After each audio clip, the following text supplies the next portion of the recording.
Nearly 500 years ago, an unknown monk from a backwater town in Germany, he set in motion a movement that would literally transform Western civilization. His name was Martin Luther. You know, I love what he said. He said, "I never thought such a storm would rise out of Rome over a simple scrap of paper," but it did, because he set free the gospel of Jesus Christ, a gospel that had been held captive for nearly 1,200 years by a church and by a book.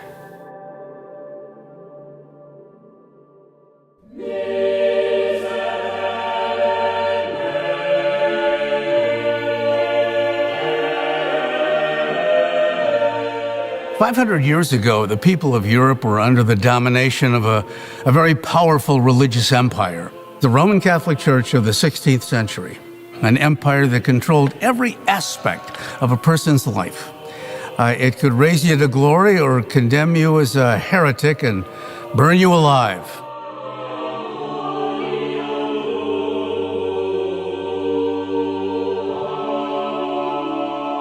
So the church at that time had evolved or grown into this institution which was quite intimidating for the average person. The entire Mass was done in Latin, and the people didn't really know what was going on. They had memorized parts of it without really understanding what the parts meant. They just knew this was big, important, special stuff. But actually understanding what was being said, not really. Books were still rare. You could have an entire church that might not have an actual Bible in it. You would have maybe outtakes or little parts of it, but a full Bible was not common. Death is something people encounter all the time. To get through infancy was a significant accomplishment. People spend a lot more time thinking about what's next, and it was not a happy thought for most people. Martin Luther was the son of Hans and Margareta Luther. He was born November 10th, 1483. He was baptized the very next day. Children were baptized as soon as possible after birth because you just didn't know if a child was going to live. Infant mortality rates were huge in those days. And he ends up being named Martin Luther because he's baptized on St. Martin's Day.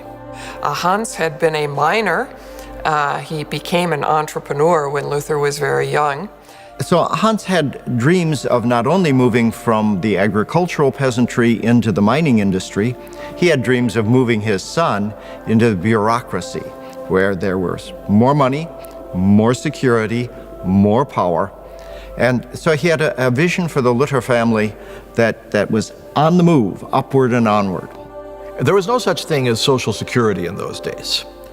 Your Social Security policy, or your insurance policy for your old age, as it were, was your children, specifically your sons.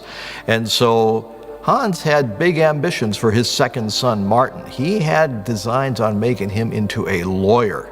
The Luther family moved from Eisleben to Mansfeld, and Martin Luther went to elementary school here, and primarily it was a Latin school. And later, Luther would record the fact that in one morning he was caned or disciplined somehow 15 times for not having prepared his Latin lesson correctly. You know, people sometimes have these rather nostalgic, views of, oh, wouldn't it have been great to live in the 16th century? Life was hard then. Even the attitudes of society were very difficult and rather harsh. Everything in those days was pretty strict in terms of the upbringing of young people. The church was strict. His parents were very strict. As a matter of fact, Luther later said that his concept of God the Father was somewhat influenced by the fact that his own father was very strict, and he wasn't sure how much he loved his father at that point after getting disciplined. For small offenses in the civil realm, there would be rather harsh punishments. And this is part of what Luther grew up with. He recollects, as he got older, being punished by his parents sometimes for stealing a nut. And he said the blood flowed from the punishment he got. And the same thing he would experience in the schools. It was a harsh sort of world. The image they had of Christ was the image from the Apocalypse of St. John, Christ in glory, and Christ in judgment. And coming from his mouth would be the lily on the one hand, but the sword on the other hand. And the lily of God's mercy and God's forgiveness, but the sword of wrath and judgment. So the burning question was, how do I avoid the sword and get the lily? Well, the church had the answer for this. And the answer, interestingly enough, came down to something you could put in the form of a slogan. which was actually preached from pulpits. Do what is in you. Do what is in you, and God will not refuse you grace. At least do the best you can. So God gives His grace, and I use that grace, and I accomplish what God wants me to do. But what happens if I mess up? Well, there's an answer for that too. I go to church, and at church I would meet the priest one-on-one, and I would confess to him. And that would open the rite of penance, which would be I confess, and then he gives me some kind of satisfaction to perform, something that needs to be done to show that I have a truly penitent heart. It might be a Hail Mary, it might be a more rigorous kind of action, or it might be a suggestion that I could give a donation to a certain cause. And if I would go and do penance, then I could be assured I was forgiven for that particular sin. So it was very, very carefully worked out system. This amount of sin, this amount of penance, everything's right again, you're back on track, and away you go. Now, what if I don't do enough penance? What if I don't quite cover all the sin? The answer is some time in purgatory. And so you die, you're not quite good enough for God yet, but you're on the right track. We're not going to send you to hell, that wouldn't be right. But you can go to purgatory, and in purgatory, we'll get you cleaned up, or God will get you cleaned up.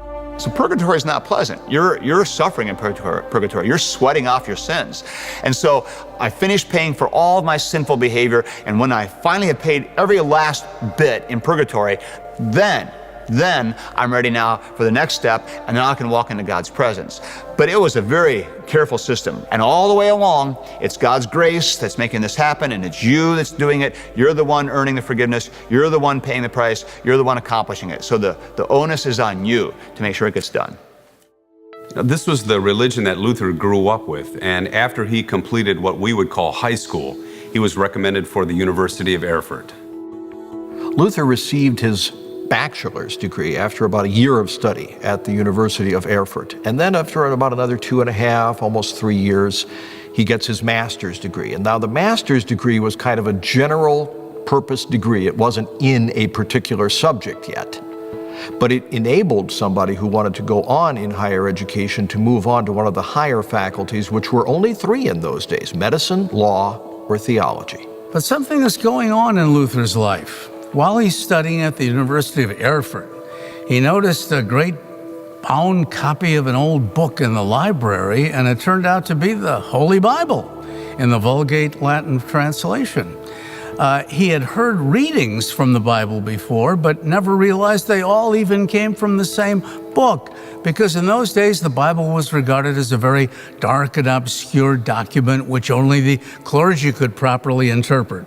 Now remember, Luther is born right at the advent of the printing press's discovery, but it was still in its infancy, and books were still rare. If you had a book, it meant somebody had to hand copy that book. And so Bibles, they're very expensive because you had to copy every single line of every single Bible by hand. But in Luther's time growing up, there were Bibles that were very rarely found.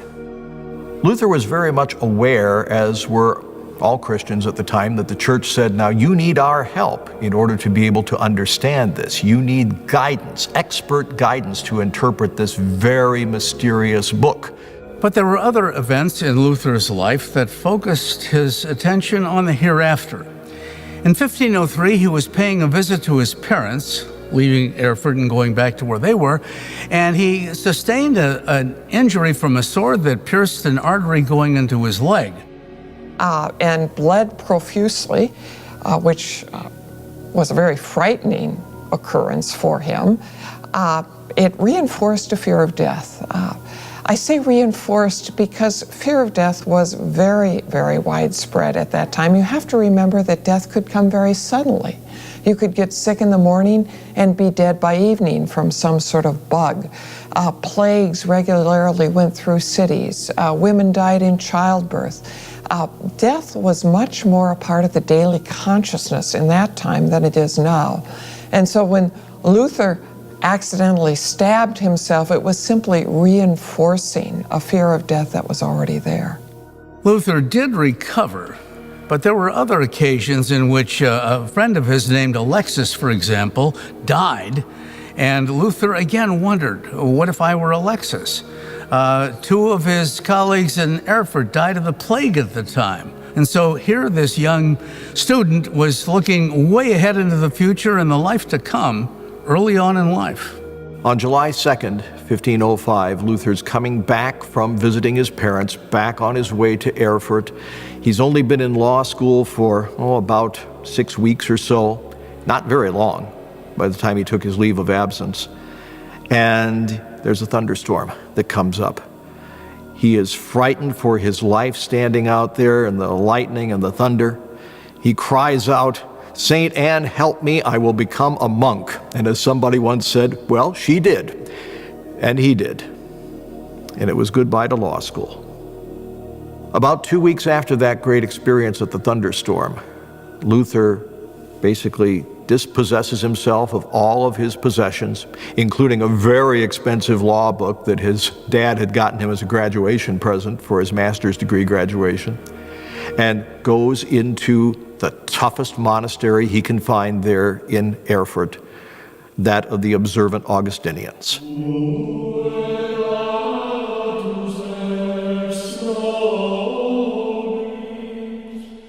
He entered an Augustinian monastery and did indeed take a vow, which he later admitted was made under duress and was not sincere, but it was a vow that he took and he felt he needed to complete. Late medieval people were very concerned with their destination after death, and Martin Luther shared that concern. And so his decision to enter a monastery was motivated, at least in part, by this concern for what would happen to him after he died. And he believed, as was common at that time, and as the church encouraged, that going to a monastery, becoming a monk, would give him a better chance of a happy result after he died. You know, obsessed by guilt and the fear of damnation, Luther was trying in vain to find assurance of his salvation. I love what he said. He said, "I was a pious monk. You know, if ever there was a monk that got into heaven over monkery, I would have gotten there."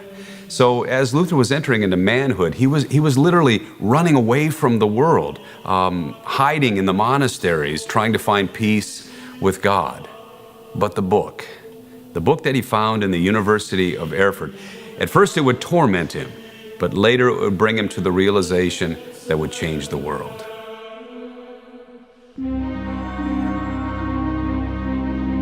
But once he got into Rome and he was doing the various things that a religious pilgrim would do in Rome, he got less and less enchanted with the city of Rome. In fact, later on he said, boy, if there's a hell, Rome is built on it.